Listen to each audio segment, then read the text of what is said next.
Good morning everyone. So ପିଲାମାନେ ତମମାନଙ୍କର ଯୋଉ internal paper ଲେଖିବାର ଅଛି ତା ସିଷ୍ଟମେଟିକ ଗୁଡା ମୁଁ ତମମାନଙ୍କୁ ବତେଇ ଦଉଛି। ତମମାନେ ସ୍କ୍ରିନରେ ଦେଖିପାରିବ ତମର ଯୋଉ କ୍ୱେଶ୍ଚନ ପେପର ମିଳିଛି ଯୋଉଟା ହେଉଛି ତମର philosophical foundation education child development ICT pedagogy of English, pedagogy of social science, pedagogy of mathematics, pedagogy of physical science, pedagogy of biological science। तो तुमको जो क्वेश्चन मिले तो तुम जानिथिबा दरकार मु तुमको प्रीवियस री बतैछि जे तुमनकर जो कंपलसरी सब्जेक्ट थिला जो फर्स्ट सेमेस्टर देई के आसिलो सेतर सेमेस्टर एग्जाम रे तुम जानिछो जे philosophical foundation child development ICT होछि तुमर कंपलसरी जोतरे तुमनकर इंटरनल मार्क रहउछि 20 और सेमेस्टर मार्क थिला तुमर 80। तो इंटरनल मार्क 20 माने आपण ए जो तीनटा क्वेश्चन मिलिछि तीनटा क्वेश्चन जे कोनसे दीटा रे आंसर लिखिबे तो आपणकर होछि 10 मार्किया इंटू 2 माने आपण 20 मार्क हे गेला जोटा कि होछि आपणकर दुईटा any of answer N2 child development रे सेम पैटर्न रे रहिछि आईसीटी भी सेम पैटर्न रहिछि आउ तमर जो पेडागोजी पेपर रहला इंग्लिश जार अछि सोशल साइंस जार अछि मैथमेटिक्स जार अछि फिजिकल साइंस जार अछि बायोलॉजिकल साइंस जार अछि तो सेमाने पेडागोजी पेपर होछि तमर 50 मार्क थिला 40 मार्क तमे सेमेस्टर देके आसीछो आउ तमर होछि 10 मार्क होछि इंटरनल। तो आंसर एनी वन ए दुईटा क्वेश्चन मिलिछि जे ए दुईटा क्वेश्चन जे कोनसे गोटे क्वेश्चन तमे माने लेखिबी आनी डिपॉजिट करी। तो जो मनकर होछि आर्ट्स माने पेडागोजी ऑफ सोशल साइंस और पेडागोजी ऑफ इंग्लिश रो लेखिबो जो मनकर होछि पीसीएम से माने pedagogy of mathematics physical science रो लेखिबो आ जो माने biology science pedagogy of biological science आ जार ता सहित कॉम्बिनेशन थिबो इंग्लिश किबा फिजिकल साइंस थिबो से अनुसार लेखिबो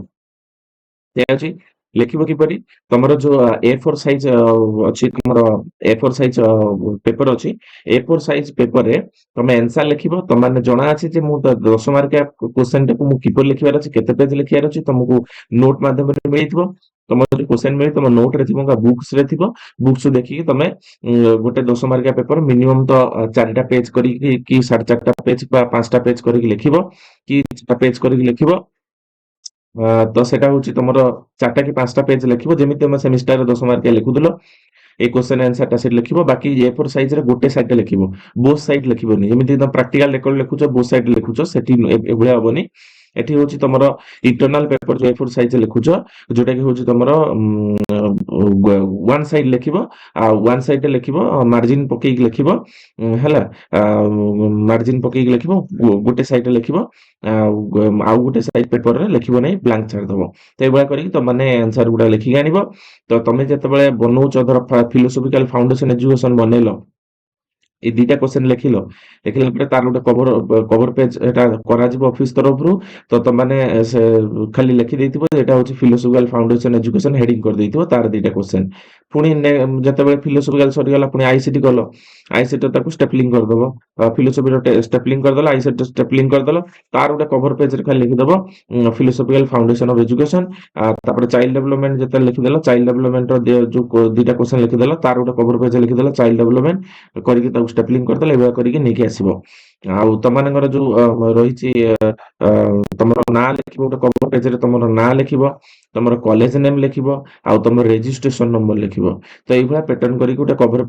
फाइनल कवर पेज जोटा कि सभा ऊपर रहिबो हेटी तमे फिलोसॉफिकल बने सॉरी हमरो तम नेम तम कॉलेज नेम आउ तम रजिस्ट्रेशन नंबर एतिकी मेंशन करिके लिखि आनिबो तो आशा करू तमने बुझि पारथिबो आउ एई पैटर्न लिखि आनिबो कोन कंफ्यूज होबनी आराम से लिखिकी नेकी तुम जो डेट दिया है डेट रे आनिकी तुम डिपॉजिट करो। धन्यवाद समस्त।